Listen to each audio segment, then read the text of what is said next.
a dojo to your eardrum, here we come. Perez, Moreno, Jennings, the triple threat. Olympic gold, no doubt, no regrets. Warehouse 15, the truth we unpack. No sugarcoating, no holding back. Sorry, not sorry for the words we choose. If the truth stings, that's on you, not us to lose.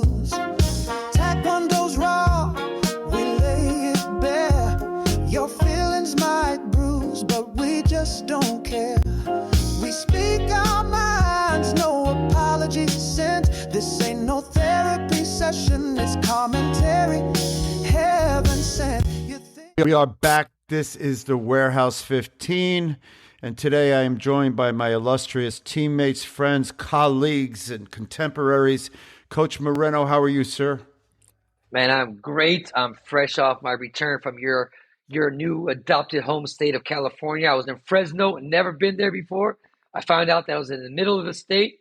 I found out that it's one of the biggest agricultural areas in the country. I cracked up because when I got out, I thought I was in Texas. I never seen so many cowboy boots and big pickup trucks. But let me tell you what, great food. People were super nice. It was. I went to Carter's Taekwondo. They have a huge, over 10,000 square foot facility, giant place. You could hold a tournament in this area. Their grandmaster is Master Carter. He's very prominent in the CUDA organization. Their son, Austin, has a very good team, a lot of young kids, and got a chance to work with them for a couple days. And then when we did matches at the end, these guys were scrappy. These guys are tough, let me tell you. And, you know, the California State Championships is huge. I mean, these kids are getting, 4 matches, 5 matches, and some of these boys in little girl division. So they're tough. I had a great time. It was a wonderful experience, made some new friends. So, yeah, it was awesome. And now just another back to training here in Miami. Well, good that you came out to visit California, and it is a big state. Some people don't realize one of the biggest economies in the world, not just in the United States. It's similar to Jersey. You got a lot of industrial areas, you got a lot of business areas, but then there's called the Garden State for a reason. That's where I grew up, and if you go to certain parts of Jersey, you think you were down south. That's how beautiful it is, and things of that nature. So I'm glad you came out. Thank you for stopping by. Sorry, not sorry, but I might have missed you on this trip. But I don't drive to Fresno because of the pickup trucks and the cowboy boots.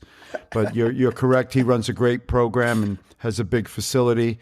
And one of my favorite milks, I think, is made out that way, Rosas milk, and it's flavored. And it might be Fresno. There's another big milk company out there because it's a big dairy thing. How you doing, Mr. TJ? How is everything going? Chilling. Everything's good. It finally stopped raining over here, so just enjoying a little bit of sun. Not as crazy weekend, just some regular training stuff. Just always excited to get to Thursdays, my therapy days. But hey, did you go to ATU? Did you go to the ATU? I didn't go to ATU. One of the guys that trains with me on the weekends went to ATU. He actually ended up getting silver. Shout out to my guy Brody. He's at Master Kim's school in South Carolina. He comes out on the weekends and trains with us. So yeah.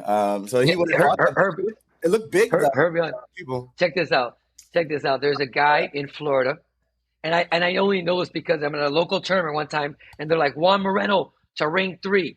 So I'm like, what? So I go, it's a local tournament. So I run to ring 3, and they're looking at me, and they're like, no, not you. And they're like, Juan Moreno. I'm like, I am Juan Moreno.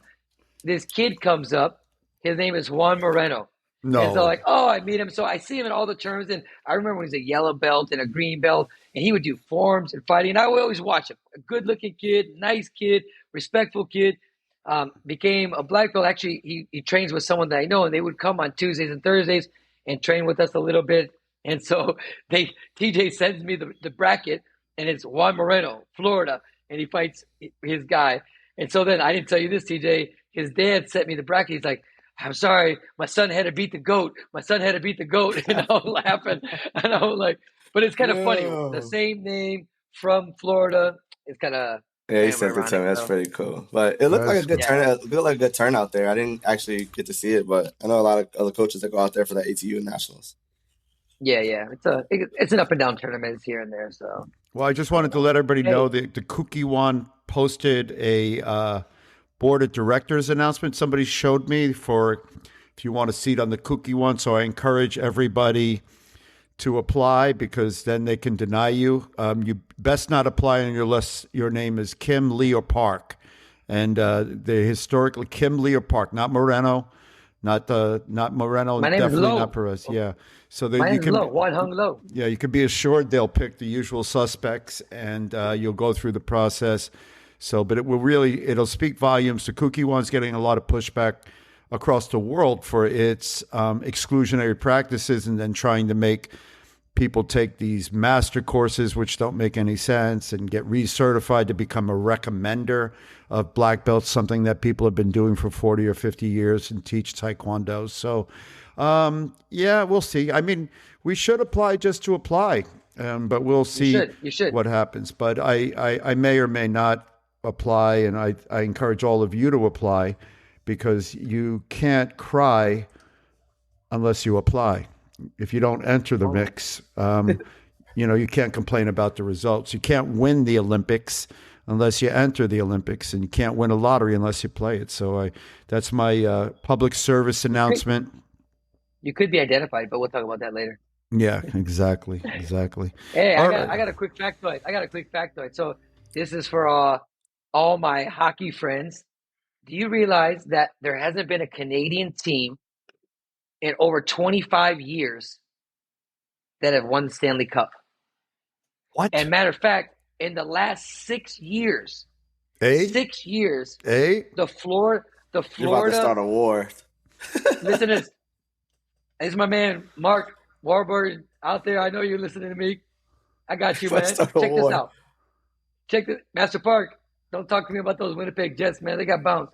Check this out. In the last 6 years, in the Stanley Cup, it's been Florida teams. The Tampa Bay went to 3 Stanley Cups and won 2 in a row.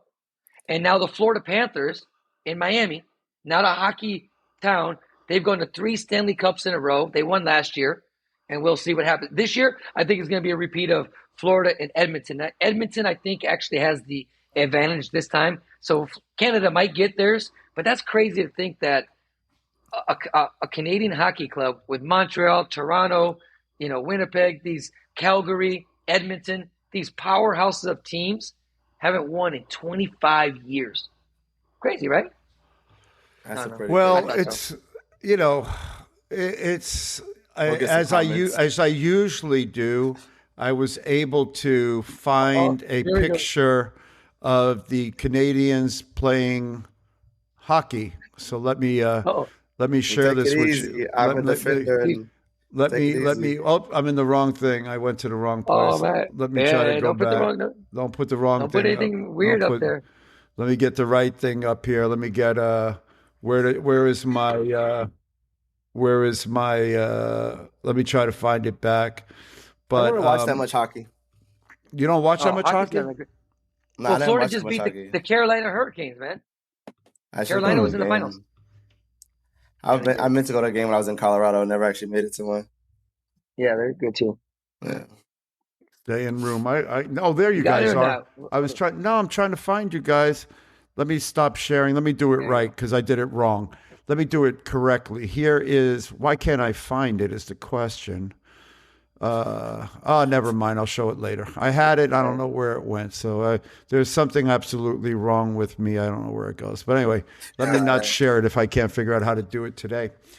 But it would have been funny if I could have figured out how to do it. You missed it. Timing's everything, coach. Timing's everything. Timing is everything. You are correct, my friend. All right. So let's get started. What do we got today? Listen, I gotta go off the bat, man. I gotta swing it. Listen, it just came out. Actually, me and TJ talked about it. I was laughing at TJ because he made a comment, and I'm like, you gotta be crazy. They're coming out with another version 3, TJ, or 4? At least 3. Talent ID camp. Talent ID camp. They come out with more versions of the Talent ID camp than Tide comes out with versions of their detergent.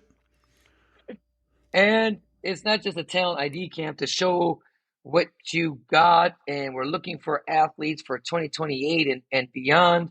I'm like, first of all, if we don't know the athlete pool in 2025 for 2028, I think we're in trouble because, to be honest with you, you're done by 2027, right, TJ? I mean, you got to know who you're going to pick, and so I'm just like, again, maybe that was just a misstatement or whatever, but I thought it was crazy, and then my colleague here was like, man, it's got to be free, right? It's got to be free, right?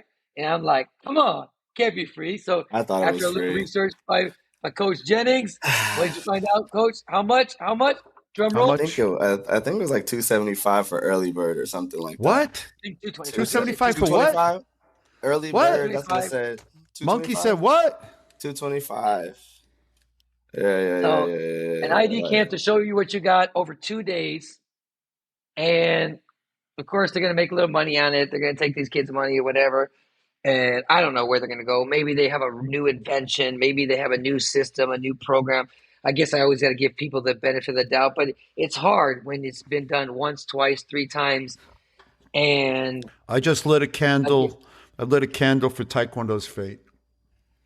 I just, I got to say, I mean, but there's people that have done the talent ID camps and like, I just don't understand where they go. You forget, TJ. No, I don't forget. You were in a talent ID camp that we created. We met you. We saw you. We identified you, and we thought you'd make great ramen. No, we thought you were good at Taekwondo. So we identified you as a guy who was good for Taekwondo. And how much did we charge you? Zero. I asked Coach Reno that question. It's crazy because my mom came down and she bought me a bunch of stuff from, the stuff she kept over the years. And it was a letter from the Virginia state president saying, you've been selected from Virginia to go to the OTC for a training camp.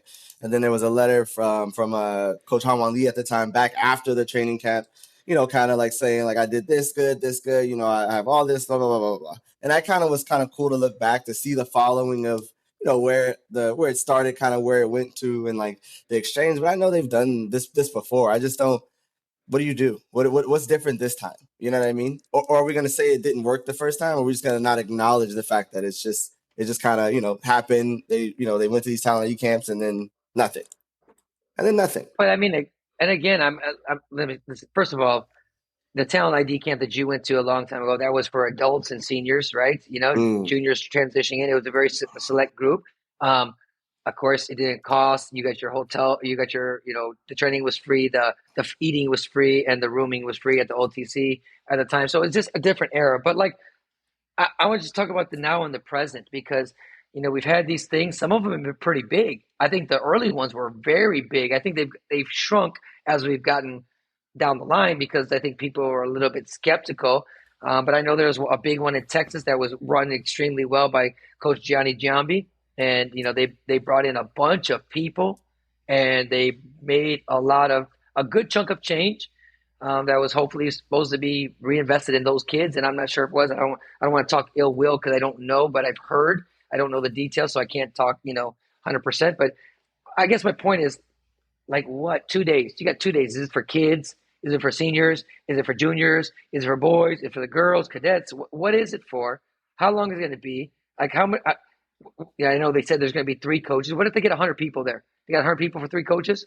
Like, what are we doing here? I just think it has to be a little bit more thought out. The timing of it is, I think, 1 week after the Nationals.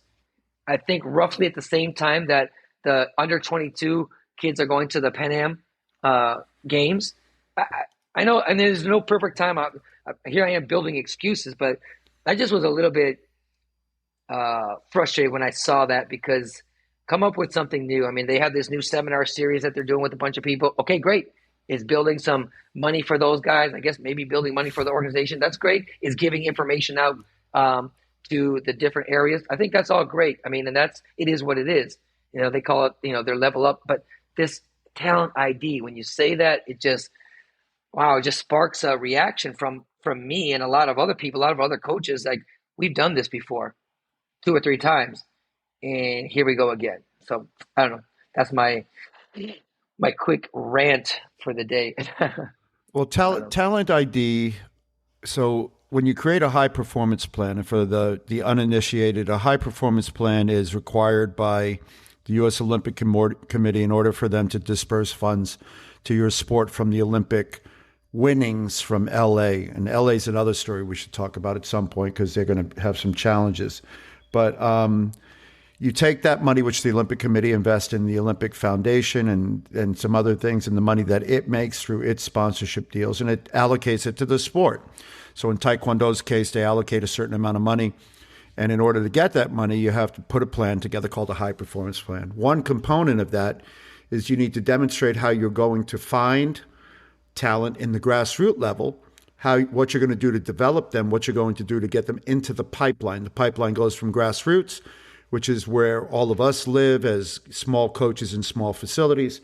And then as you go up through that pipeline, you go into the different levels of elite.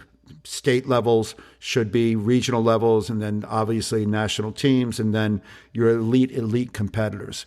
But when you do this the idea is access and inclusion, not exclusion based on economics or relationships. And what we've seen with the USAT's model is it's exclusionary and it's cost prohibitive in a lot of cases. And that's not the original idea behind the ID. The ID model, I'll give you one from another country. Australia goes to public schools and it does a series of tests, athletic tests on kids. China does the same thing, and they're biometric tests. They might look at a kid's ability to throw, jump, run, stop, whatever. And then through that, they identify a pool of athletes, and then they kind of funnel them into sports and give them access to the sports that they think might be helpful for them. And so towards that end, the question is, what is Taekwondo doing? Is it a money grab or is it a true talent grab? And in true talent grabs and identification, you talk to local coaches. And I'll give you, again, another thing from my life. In my situation, there are local scouts that come around to all these various games, and they go to clubs where they know there are good players or it's going to be good games, and they watch kids. They then identify that kid. They track the kid, and then if they like the kid, they invite them to the equivalent of a talent ID camp.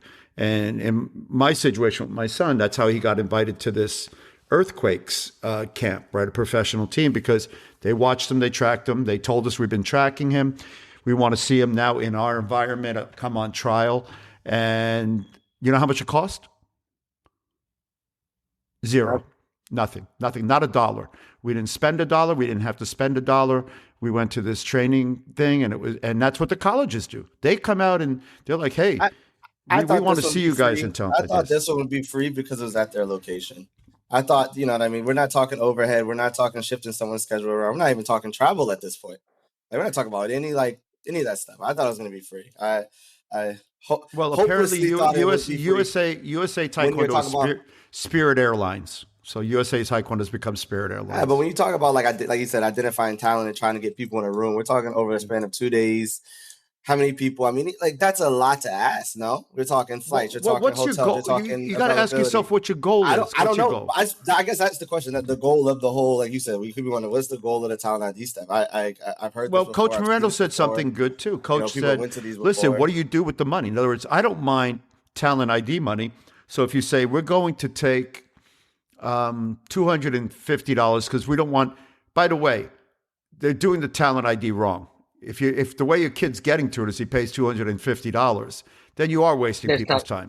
You're wasting time. Correct. You need to get guys that either you identify or people in your club. And guess what happens? That's right. In other words, in soccer, for example, if our coach recommends a guy to go on trial or says the guy is good and the guy sucks, that club doesn't call us anymore. You know, they're like, he goes, I'm not putting myself out on this kid because it comes back. They don't trust me anymore. And so when they call Stanford to come watch kids, that's because they think Stanford will be interested in the kid. They don't say that doesn't go, hey, can you get me an invite to go to Stanford? Or here's $250. You know, you got to it's talent first. Now, if you took that money, let's say you did charge them money. That's not a talent ID camp. That's a training camp. That's a different thing. Talent ID, even a reach is to take that money. And then what do you do with it? Well, if you did something with it, it would be, we've identified you guys. We need this money because we're going to take a small group of people we choose and take them on a trip somewhere and put them in an international training facility. Now you go, okay, I'm investing in the greater good. That money's going instead of to Jay Warwick and Steve McNally's plane tickets, it's going to something that matters. You know what? I mean, so TJ, I don't mean you talked privately one time about, okay, if you're trying to identify talent, Herb, you'll talk about it in soccer stuff. Look, go to the nationals, go to the team trials, go to the US Open, like be there so you could actually identify them. You wouldn't even have to have this open cat call because you would be able to identify them. If you can't do that, something simple as if you won a medal at the US Open or at the national championships, that qualifies you for it. We've identified you through your winnings, and then you come in there. And if you, right, Herb, if you're going to do just a USA Taekwondo summer camp or 2-day training camp, do it. Take the money and just say what it is. We're offering things, we're giving you a service, and we're charging money for it. But if it's an ID camp and you're charging for it, it gets a little mixed. I mean, I'm going to talk good about Alex Covert. Alex Covert has this Taekwondo union. First started out in the Great Lakes. Now he's got them all over. I'm going to one this weekend. I'm not saying it's the perfect model, but what he does is he gets people together. They come and all the coaches, they break them up by categories. The coaches take turns coaching everybody. They fight in the afternoon and do matches, test matches in the late afternoon. And then he turns around and gives them money immediately right back to the coaches. All vote these 5 cadets, these 5 juniors, these 5 seniors. And if they make $10,000, they give each person $200. If they make $20,000, they give them $500. Whatever. The only thing that's taken out is the expenses for the gym, the mats, like that. Nobody makes money; they give it right back. That's a great initiative, you know. And I keep looking. I'm looking for my I was looking for my invite to one of these events. I'm looking everywhere. I haven't seen it. So maybe Alex doesn't know me. Pass. Oh well, actually, I think they're just starting in California. They're doing a lot on the Midwest to the East Coast right now. To be fair, he's just starting out. He did this as a private thing in Great Lakes, and he did it with Michigan, Chicago, Indiana, Canada, and he just expanded it this year, starting in January. So I know the New York area is going on their second one. Florida down here, it's called the East Coast, is their second one. And again, I'm not saying it's the best or whatever, but it's a great initiative. It's action orientated. It's giving back to the athletes, and it's creating a community. For that, I gotta applaud them. I mean, I've got a bad thing to say about it. You know, and again, it's a private guy doing these things. You know, I mean, when I see that, I'm like, how can the organization not do bigger and better? So, just a little bit of a little pet peeve right now for me. I'm a little bit sour on that. No, so. You said it right, and I love people that do private things. You know, I got a call from a friend of mine talking about something that you've been talking about. So they're trying to figure out where they want to invest their time and money and coverage. And he asked me about the whatever that thing is called that Rick Shin is doing. What's it? Combat Taekwondo. And so they may reach out to Rick and talk about that, but that's a private effort to do something that's well funded. And I think when you privatize some of these efforts, you got to kind of talk about it. Your program, the Peak Performance thing, was a privatized development program that had great success and did something that other people have been unable to do in a new way, in a very creative and entrepreneurial sense that others couldn't do. And so I think there is room for growth in entrepreneurial efforts to expand the reach of Taekwondo. And those are private. Let's be clear. If you come to a private program, there are private expenses associated with it because you don't have the Olympic purse strings on it. So I applaud those private efforts to fix it. But the question then becomes, like, if you go to a private camp, let's be clear, you get better service. And you should, because you're paying a premium price for better service. If you go to a public health care facility, for example, you don't get the same level of service if you go to a private health care. So people pay for what they want. So I don't expect USA Taekwondo, I really don't expect anything from them, but I don't expect them to be able to provide the same service that a private guy might be able to provide. But on the same token, for what they get from the Olympic Committee and for what the members get charged, and they should get some level of service and expectation and inclusion, not exclusion. And I think what we always come back to is we come back to this thing where we realize the people at the helm, either they have two possibilities, and we always say this. One is they're ignorant or naive, or the other one is they just don't care. So if they're naive and they don't know better, that's a different problem. If they're ignorant, that's worse because they should know better. And then if they're just profiteering, that's the worst. And I think we find ourselves in a situation where the fox is watching the chicken coop for that's a TJ analogy for North Carolina, and the fox and the chickens don't care. And more importantly, people don't realize they are the chicken. They got the foxes, which are Jay, Steve, et crew, and Pastor Schmoogie Boogie. He and them are running the organization to their personal playground. And they're allowed to. Why? Because the chickens don't care. So, in a weird way, you and I and TJ, we complain every week. The people that should be complaining aren't complaining. Or if they're complaining, nobody's listening. I don't think they're complaining. They're not complaining. Every time I see an initiative or a post or a topic, it's always some really random, weird. There was one this last one. I was staring at a brick wall for about 3.5 minutes. Some video they put up, and I don't even know what that was. But anyways, what's even sorry. What's even more crazy to me, because we are getting the Olympics in LA, right? The lead up to it, we don't have any Grand Prix here, like an actual Grand Prix, not a challenge. I mean, like an actual Grand Prix leading into the Olympic Games. Like that's crazy to me. Being the United States of America, we should have an actual there should be a was it G6 now? G6 Grand Prix in the United States leading up to LA, right? It should, or Pan Am Championships, or something, or something blah, blah, big, blah. right? Part of me thinks that they don't care because they know they got their 4 people, so they're going to qualify it already. But and you said that correctly. In other words, when they're the host, they automatically get 4. So have they fallen asleep at the wheel? They don't have to qualify now. All they got to do is choose. We're still getting 8 though. 8? It was 8. No, we said 8. Get 8? No, they said 8. No, they get no. They you only get 2.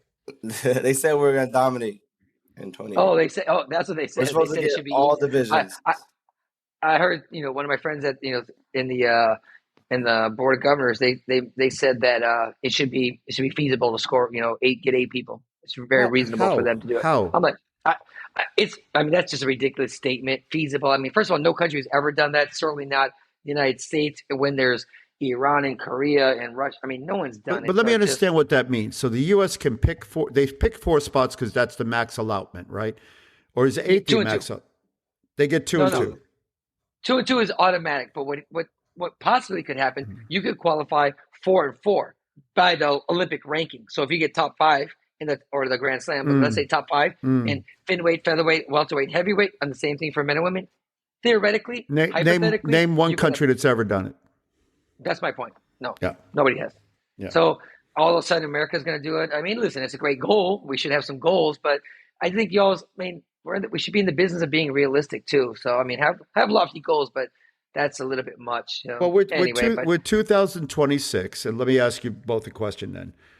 In your estimation, in 2026, which is 2 years from the games, I can think back to pretty much any Olympic year, and I probably could have identified the people that were going to be the Olympians in 2 years later. Pretty much. If you looked at 86 to 88, 90 to 92, 98 to 2000, I can tell you I could name them without even thinking of it. And it was pretty clear 2 years out. And with the exception of you, actually, you were on the cusp, right?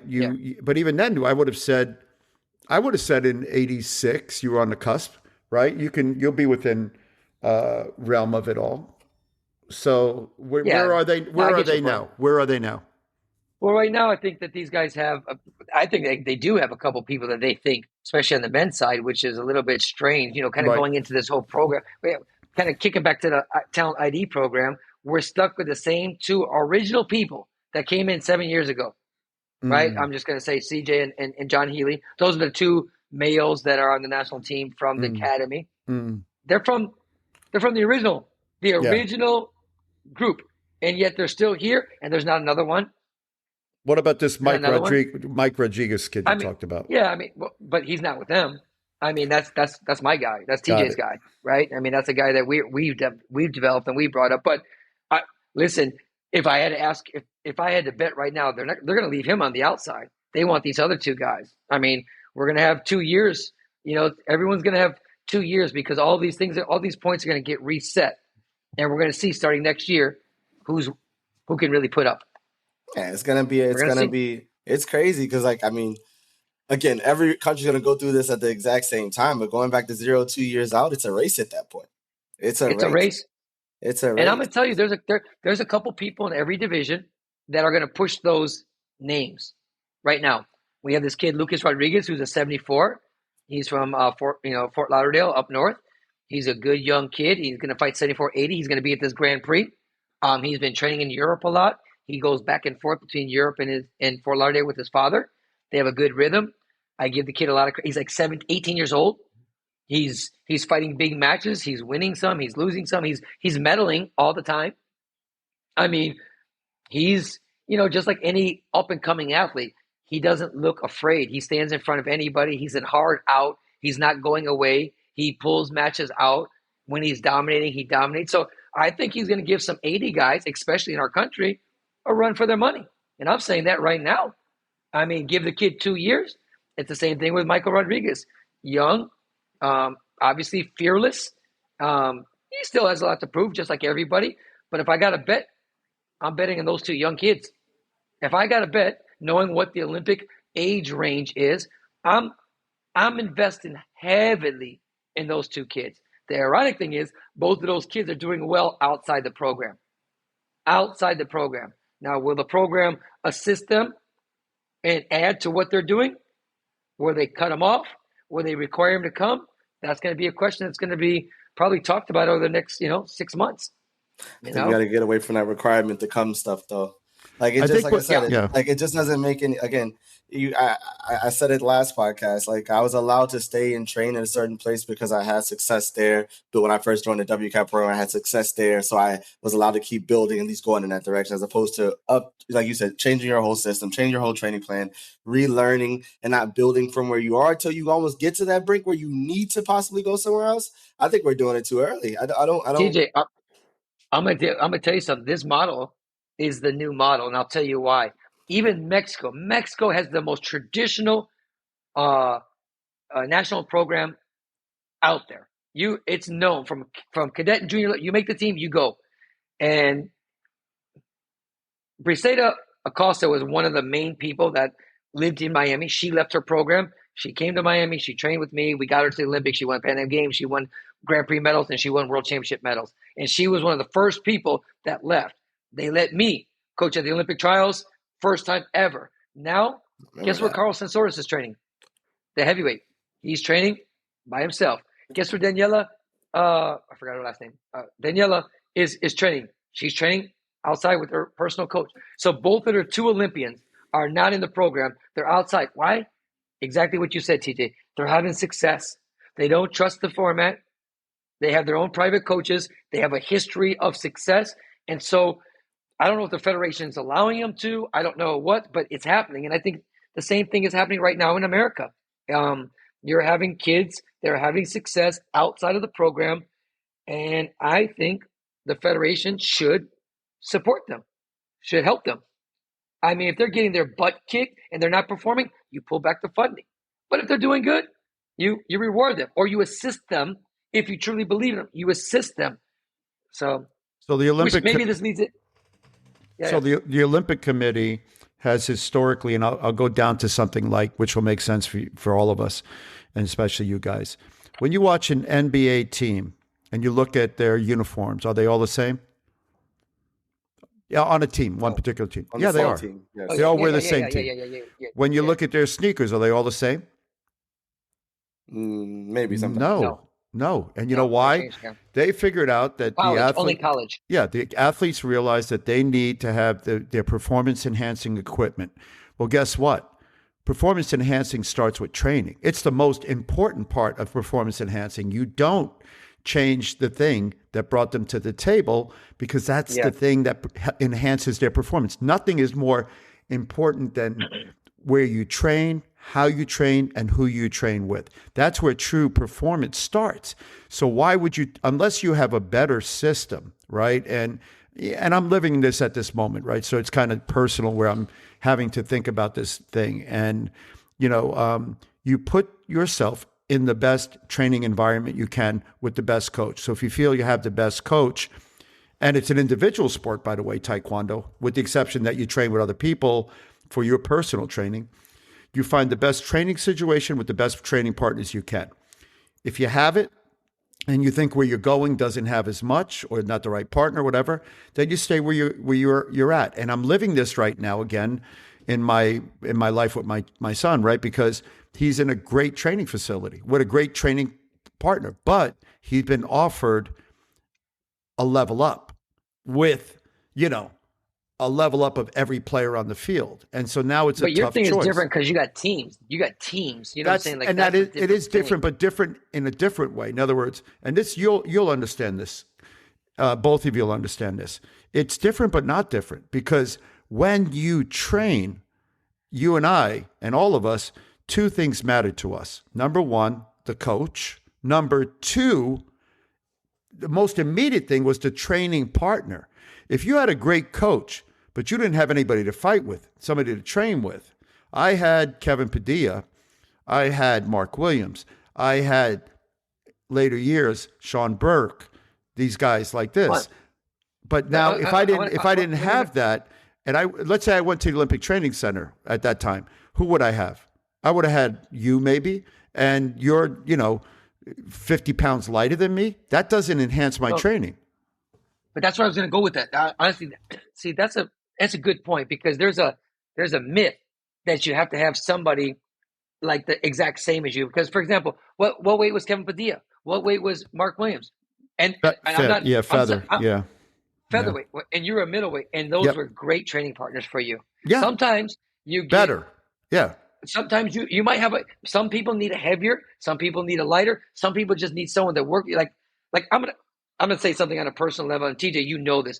We had a lot of people in our room that nobody ever knew, but they were good training partners. They were amazing. You knew if you needed endurance, they were there. You knew if you needed a back, you needed a speed guy, you need someone to scrap with. We always had somebody, and even now I feel like we have certain guys that I got a big guy, I got a featherweight, I got a lightweight, I got a middleweight, I got all these people. They probably won't be world champions. They probably won't be Pan American champions. But put them in the gym, these suckers can fight.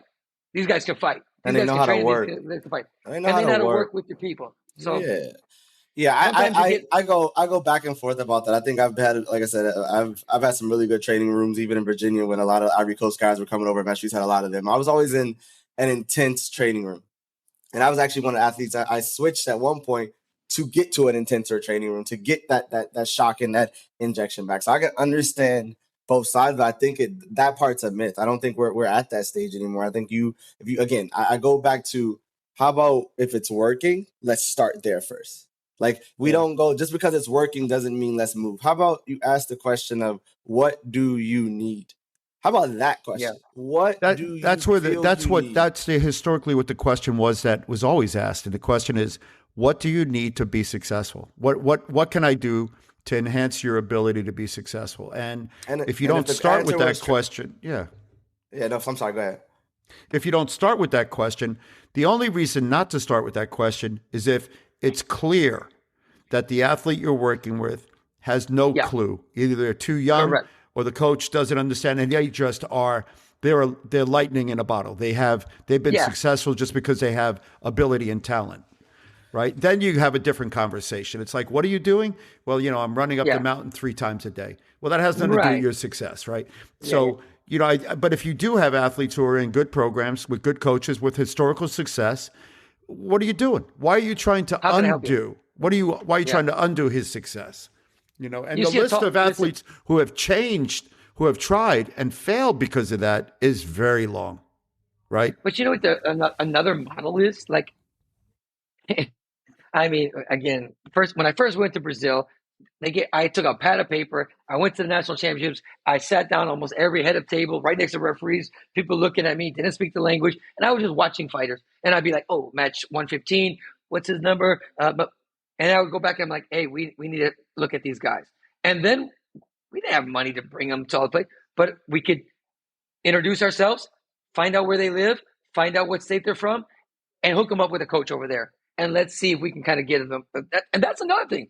I mean, you guys, if we see some tall, fast rocket, like you said, Young, and then we say, man, you live in North Carolina, hang out with, go see Coach Jen. Oh, you live in Virginia, go see this coach. Wherever it is, we should be able to hook them up with somebody. And maybe if they get good enough, you bring them out. But anyway, it would be called a network. Yes. But TJ, I mean, I know it's kind of hard because I know we don't know all the names. Anybody kind of fast forwarding? Anybody that you're looking forward to seeing fight in the Grand Prix Challenge? I think overall, for me, to be honest with you, I think that all the brackets are pretty exciting. It's like a good mix of people. I don't really have any. I'm not sure the energy or level that's going to go into this tournament. I hope it's high paced. I hope it's big action. And for me, I hope it's all the matchups that everybody don't want to / do want to see. Like, I want it to be one of those tournaments. I miss those days. And I know it'll still be a ranking and it still falls in order, but I want it to be, since it's like the building year, it's the get us to the next step year. Like, I hope it's lightning. You know what I mean? I hope it's sparks, It's funny. I was thinking like for example, I want to see how some of the old school guys do, like the old school guys, the past Olympians, like for example, Vito in 58, he won an Olympic medal. He got injured at the last Olympics and now he's back. He looked really good in Europe. I'm going to see how he does in the 58. I think 68 is always it's a blow up crapshoot. There's a bunch of Russians in there. We have a lot of people that moved up in categories. So I think it'll be interesting. Of course, I want to see my young boy go. Michael, I want to see you and him, match up with probably some pretty difficult people, but it's part of the process. 80, I told you, I want to see I want to see Victor, fight with some of these up and coming 80 guys. Heavyweights, I don't really know too much, but I hope the energy is high, but it'll be interesting to see if everyone ramps it up, knowing what you said, knowing that it counts, but it doesn't count. It's not like the real Grand Prix, right, where it's 40 points and it's in the Olympic year. It's a Grand Prix challenge. They're going to reset anyway next year. But hopefully they take it as like one of those. I hope that everyone showed up like it's a tough tournament. Like this, it's probably the best field you're going to get on this side of the world right now. Yeah. If we're being honest, like this is the field you're going to get on this side. For sure, but like for example, I don't think other countries are like this. But TJ, we looked at some of the American list, and we got 5 people to get in each weight category. We have some people like that haven't done anything anywhere, and they're going to this Grand Prix challenge. I mean, it could be some lights out. I mean, because some of these other countries won't know, right? They just see American. It might be a little rough for some of these cats. It might be a little rude awakening. We're gonna see. But I hope it's good. What about you? Anybody that's like you said? I know you said Michael was standout stuff, but anyone in particular? I want to see all the Olympic medalists. I want to see how they come, because historically, young people come out. I mean, that's the bullseye. I want to beat that guy. I mean, it's almost like a what do you call it? A moral victory. I want to see if I can take out an Olympian. Take out an Olympic champion. So I think it's going to be really interesting to see how are they ramped up to move forward, or are they just kind of like living in the past? It's going to be tough for them. Well, I think this is the biggest one. If I'm not mistaken, this is probably the biggest tournament that that's been in my country or our country since I've started Taekwondo. And like for me, that I could have possibly got to and watched and everything, as far as like this new modern game, anyways, or the electronics and everything. I'm a little happy. I was thinking about it. If I'm not mistaken, I think 11 or 12. We have 11 or 12 peak athletes coming from our programs, and that's from countries like Canada, Gabon, or Haiti, from Puerto Rico, from the United States. Where does oh my gosh, where does Elson fight for? Not Gambia, Gambia. Mm-hmm. I was about to say Gabon. I mean, I think it's gonna be interesting to see our kids. I mean, we have some young ones that are raw, and we have some old ones that are trying to see if they can still do it. So I'm excited for them. I'm excited for our kids. I mean, when is the event? When is it? Every week. Well, because it's between I have like it's December 25th. So what I do is I have like a list of priorities, and then I prioritize rather things, and I put them in the same category. So like, for example, learning Korean, it's in like the same category as like reading Buddhism. And then I have doing Taekwondo, that's like, in the same category as being successful in life. And then I have getting a nap and watching Olympic style Taekwondo, same category. So on any particular day, those two things battle for my time. So there's no guarantee that even if I were to come, that A, I wouldn't nap instead, B, I wouldn't come to the event itself and nap. But if I did come, I think you gotta force yourself to sit in the stands. I challenge you to sit in the stands for an entire day and watch every match. I will provide. It's like watching a rom-com. Can you get espresso in North Carolina? Watch the day, though. Of course, I'll bring you some coffee. Watch the day. I mean, espresso machine. All right, you bring an espresso machine, and it's got to be right near me. And then I'm bringing female, not male, because I won't need male bodyguards. I'm bringing female ninjas that I've trained at my school that will sit on either side of me. And if anybody tries to come towards me that way, they're going to put their hands up and prevent people from approaching me like I was the president of Gabon. And because Saturday will be good. I don't want to interact with anyone. If I don't want anybody, I think that's six first days. No, 6 days. First day. Yeah, Friday. 58 and 80. 50 and 80 are Saturday. Yeah, but listen, they're all good because. So if you could watch one, what would you? If you, what's the best? What's more than a 50-50 chance I won't fall asleep if I come watch it? Friday or Saturday? Friday. I think Friday first because that's men 68, women 57 is usually. Men. We got 3 divisions that are good. That's what I'm saying. Friday, Saturday. Ooh, yeah, Friday, Saturday. I call Friday, Saturday. And is it going to be like Taekwondo or like a legs? Is it this Saturday? No, man. What Saturday? This Saturday. 2 Saturdays? June 13th, 14th, 15th. All right, hold on. 13th, 14th, 15th. Let me check something. Hold on. Me and Coach TJ will buy you a ticket. A ticket? If you no, a plane ticket or just a ticket? A ticket. No, a ticket to the thing. You buy your own plane ticket. A plane ticket. You had me at plane ticket. Yeah. Okay, plane ticket. We'll do it. No, I don't need a plane ticket. You guys will buy me economy. I don't travel economy. Guy. Yeah, I don't travel economy. I love you guys, but you know me. I don't travel economy. You're like bougie, man. Dude. Hey, hold on. All the time. He's so bougie. Hey, you should have got bougie on that damn haircut you got. Dude, did you see this thing? By the way, this was talk to your Brazilian friend. Look at this thing. No, don't be. First of all, this is like let me see other side. Oh, the other side's worse. Why would you get in a chair of so? The last time I saw, who this happened to? You said no. This happened to me. Sure. You forgot. This happened to me before. I can't remember who did it, but there is a picture of somebody did that to the side of my head with a razor. It was after your thing, and I have I have hair like this. But it wasn't good. I think I'm going to be in that area for this soccer thing. And so if we're going for the MLS Next Cup, which hopefully my son's team will qualify for, and I think it's that same area of time.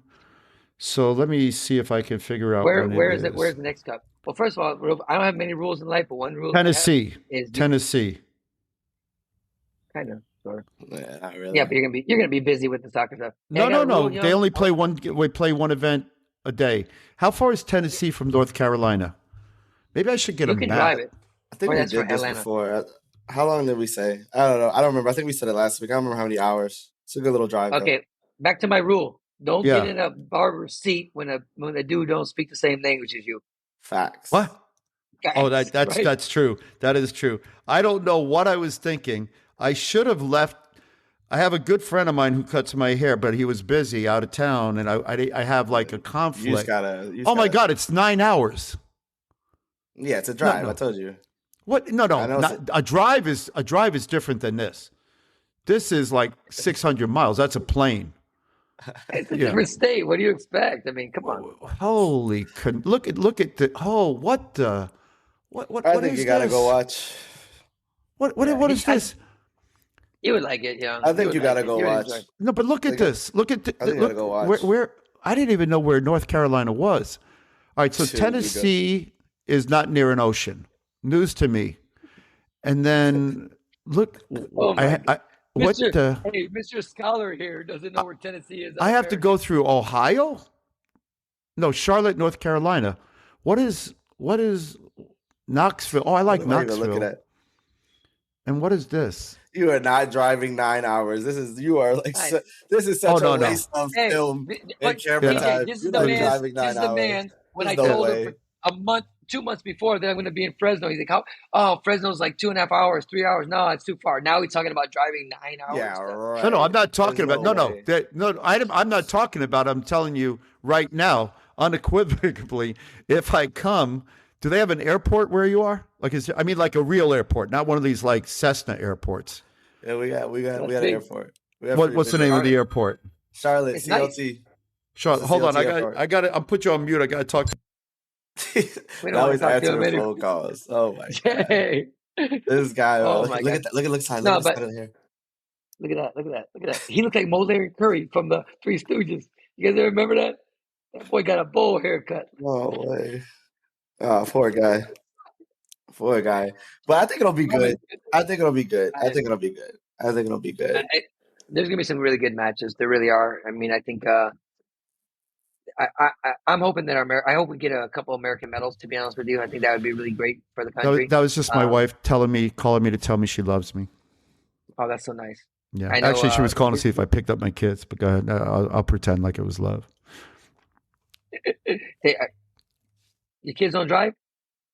Oh, well, don't get me started.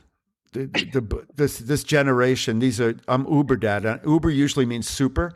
In this case, it doesn't mean super. It means literally Uber. I'm Lyft dad. Like I yelled at my son for a while because I'm like, you should be driving now. My daughter's going to be driving before him. But I'm going to give him a bus card. He can start taking the bus. Can he drive though? Can he actually drive or? No. He didn't even pass the permit test. He took it twice and failed. Like the written test.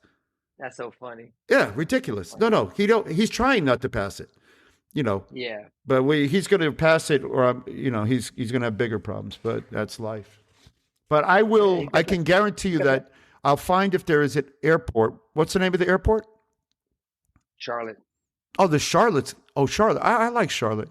My son's teammate's going to be playing for the Charlotte MLS Academy there. And then let me see. Got tickets to the TJ. I used to have tickets. It was cool the first year. The first year I got here, I had a lot of tickets to the games for the Charlotte FC. It was pretty cool though. A good, nice stadium. Yeah. Games were always, the weather was cool for the games. Sometimes a little cold, but like it was a good environment though, and like the fans love it too. Everybody here, like they appreciate the game, and they're pushing it downfield. Everyone's standing up and they start yelling and cheering. So it was definitely fun though. Definitely fun. If you're in town during one of those, we should go watch one of those. I'd be down. Well, I'll try to see. Sure. I mean, I got to see what a ticket would cost from Murfreesboro, Tennessee to Murfreesboro, man. Murfreesboro, and I'm sure. What's in Murfreesboro? Yeah. What are you doing there? Soccer. It's got big soccer complex, and it's and they're Tennessee. What a place. Tennessee. What does it have to? What's the other thing? What's the big city in Tennessee? Nashville. There's going to be an airport in Nashville. Maybe I'll come. But by the way, there's good food. I had great food in Nashville. I went to the Rainbow Skull Room. Unbelievable. Cool place. Unbelievable. We were supposed to stop there for a little bit. When I drove from, was it Miami to Colorado? Miami to Colorado. Yeah, Miami to Colorado. We stopped in Nashville one night, but we were supposed to. How many hours is it, Miami to Colorado? Dude, it was forever and a day. I think it was like over 18, 19, 22. It was deep. It was really deep. I got into a place where I'm willing to like drive to LA because I usually wouldn't even do that. But I actually learned to enjoy. Coach Moreno and I made that drive for It was an unfortunate situation, but we had a great time. That drive was a great drive. I think any ride is good as long as you have time. You know what I'm saying? Like if you're like time and under good stress, company. you got to get there. Yeah, podcast. I can't drive for that long though. Like it's just like a monotonous task just to sit there and just not run people over. But, But if you had someone that you talk to like nonstop, bro, it's actually not as bad. I know what you're saying. TJ, if you were in a car with me, you would get out. You would get out the first rest stop. But if you were in a car with me for 6 hours, Moreno and I, we talked the entire. We talked both ways. We talked the whole time. How long was the drive though? Oh, 6 hours. That's not that bad. I just said I'm talking like 19, 20 plus, like a drive. Yeah, like but not straight. But if you drive like 8 hours and then you sleep, whatever. I hate it. I don't know. I hate it. I'm not saying I like it, but I gotta hit up. It's the same as an airport. By the time you get to an airport, get on the plane and get off the plane, you're driving. I used to do the DC thing. DC is a short flight from Jersey, but by the time you get to the airport, get to the terminal, get on the plane, get there, it's less actually driving. So you do that. Get it. Yeah, but it just depends what you want to do. So I mean, listen, along the way, you might be able to stop at some Walmarts or Kmarts and find some more Joker pursers for your walls. Jesus. I know they have a lot of velvet. They got a lot of velvet. A long time. A lot of velvet paintings. I know you're hiding it. I see you hiding it. But I'm not hiding anything. I'm gonna send them one. Can I ask you a question? I just want to ask one question before we wrap up at some point. On any of the walls on either side of your head, are there dogs in velvet playing cards? Is there a painting of dogs not in this room? That's in the other room. Other room. Oh, okay. Yeah. Just that. And is there a velvet Jesus, a black velvet Jesus, anywhere in your house? All right, good. Just checking. I don't go there. No. Yeah, take it easy, my friend. Take it easy. All right. Well, we're approaching an hour, and I don't want to test the patience of everybody. It's been a great podcast, and we keep touching on similar themes. And at some point, we're going to have to tackle the underlying supporting themes, which is what's our responsibility to develop talent, and us being now self-anointed visionaries for Taekwondo. And I got one last fixing thing. one. Go ahead. I got, again, I think I want to just, give a shout out to all our viewers because I mean, TJ, you've heard it the last couple tournaments. Again, Young, we've had so many people come up to us privately and say, I shouldn't watch. Don't let. What is that, Dr. Brew? I'm trying to get a sponsorship, Dr. Brew, Dr. Kombucha. If you're listening, anybody know anybody there? I'm drinking your product. I drink kombucha every day. Dr. Brew, Doctor, I don't care what I drink, but this one's pretty good. So if you're out there and you want to send me some kombucha, I will gladly accept your kombucha. I tried this stuff one time, but I was like, I don't like it either. What were you about to say? Cafe con leche. Go ahead. No. I think it's just cool that people are watching. I think it's funny and ironic that people are like, hey, don't tell people, but I watch your stuff, or I shouldn't say this, but I heard, it's funny. Like I don't know why. I don't know why people think it should be taboo. I mean, it's just entertainment. It's just information. I mean, I was with somebody a week and a half ago, and the guy was like, hey, I took a picture with you, and I won't say the other person, and we got in trouble. They said that wasn't good because you Juan and this other person, you shouldn't take pictures with them. I'm like laughing to myself. And so when I hear people say, hey, I'm a fan of the podcast, or hey, I listen to every single podcast, but I'm not supposed to tell people. I'm like, why not? That's I think crazy. it's pretty Those funny. are adults too. But it makes me want to do it even more. I get it. The truth will be told, and it will be told regularly once a week, and you can like it or not like it. And as we've always said before, sorry, not sorry. Sorry, not sorry. That's right. Yeah, that's on you. In other words, if the truth hurts, then it's because it's true. In other words, people can say whatever they want to say. People can say whatever they say. My dearest and bestest friend and fellow captain of the team that I was the overall captain of, Lynette Love. I miss you. I love you. I hope whatever mental torment and pain you're going through, it subsides. But just as a reminder, sorry, not sorry. But and it reminds me, I read my chapter in the book about being captain of many teams, not just that particular Olympic team. And I tried to lead with a certain amount of leadership style, but it always started with leading from the front and being the example for others to follow. And Coach Moreno's been around when I trained, and I trained hard. I trained hard, worked hard, and didn't accept anything less from my training partners. And Coach Moreno and I actually fought at practices, and we trained at practices, and we kicked targets together. I say this all the time. I mean, you heard me on, you're one of my best friends ever and stuff like that.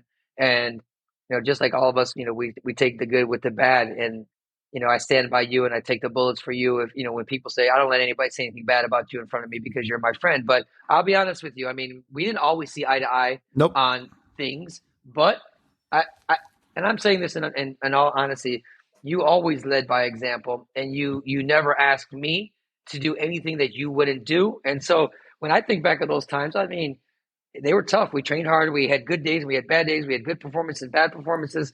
But I never thought of you as a bad captain, like ever. As a matter of fact, I admired because you were so strong-minded, and you took way more bullets for us than we took for you when it came to dealing with the coaches, because we didn't have good coaches and we didn't have good staffs, and you would go and fight with those guys, and we never had to hear from it. You'd come back to it and say, we're going to train by ourselves, or trains at 9, not 7:30. And we were like, well, Coach, you're too kind, but you and I'll give you a funny memory that we can end on. You and all of us, I, Han Juan, and James Villasana, would literally walk past the dojang, the little crap dojang we had to train at in Barcelona, and the coach would be there waiting for us because we came early. We wanted to be on time.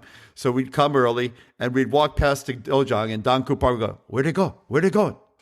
And we'd walk right past him to go next door to the little cafeteria, which had the cafe con leche, cafe espresso. And we'd sit there and drink our coffee, and we have pictures of us sitting there drinking coffee. And the coach would be like, where'd they go? What are you doing? And we're like, hey, we're early. We got time, baby. Let me finish with my story. I got a good story, TJ. So we had this one coach that wanted us to do kick, punch, like Ronald's kick. Geez. Kick and punch, kick and punch, kick and punch. And this was his method. And so one day we're running in the track, and he wants us to do kick, punch around the track. And I'm like, I'm mad. And one of my other captains, I'm only like, let's just do it. Don't forget it. Just for training. I'm like, shit. I'm like, let's go. So me and him start going. Herb starts going in front of us. So, you go the straightaway and you make the turn, you come all the way around. So we're like this. And all the Herb's in front of us because he's mad. He starts, and he keeps going. He keeps going off the track. We make the turn. He leaves the track, leaves the Olympic Training Center, goes through the fence. We don't see this guy. We finish the training. We go to breakfast. We don't see him at breakfast. We get to training at 3:00. I'm like, we haven't seen him. Like, where'd you go? He's like, I went to the park. He just kept going. He never came back. I was like, this mother sucker got out of the training, didn't get in trouble. We didn't see him until the next practice. It was hilarious. It's one of my all-time favorite stories. No, because it's true. We had told him, it's like my last year, I'm not doing this anymore. I'm not putting up with anything. Leave me alone. If you don't leave me alone, I'm going to train and win and fight and compete. I'm doing my best. Don't bother me. Just leave me alone. Let me do what I do. And Coach and I have talked about this all the time, and I love Duncombe Park, and Moreno and Coach Moreno, all these guys are in the stands. So instead of sitting in my seat, I would stand. And Coach Park would go, why you don't sit? I go, no, I'm good, sir. And he's sitting, and he's got my water bottle. I think he was drinking from it. So I'm looking out at these guys because they're coaching me from the stands. And he's like, why are you not looking at me? Why are you looking at that? And I'm like, I need some help. I'm going to look at my guys. But, at some point, which goes back to the premise of our story, sometimes you got to know what's in your best interest and do it. And if that means staying at home and training with the guys who helped you get there, that's what we got to do. All right, I got to go pick up my daughter. I love you both. Boys, thank you so much. And as we've said before, on behalf of all three of us, sorry, not sorry. See ya. Later. All right, man. I'll get it up.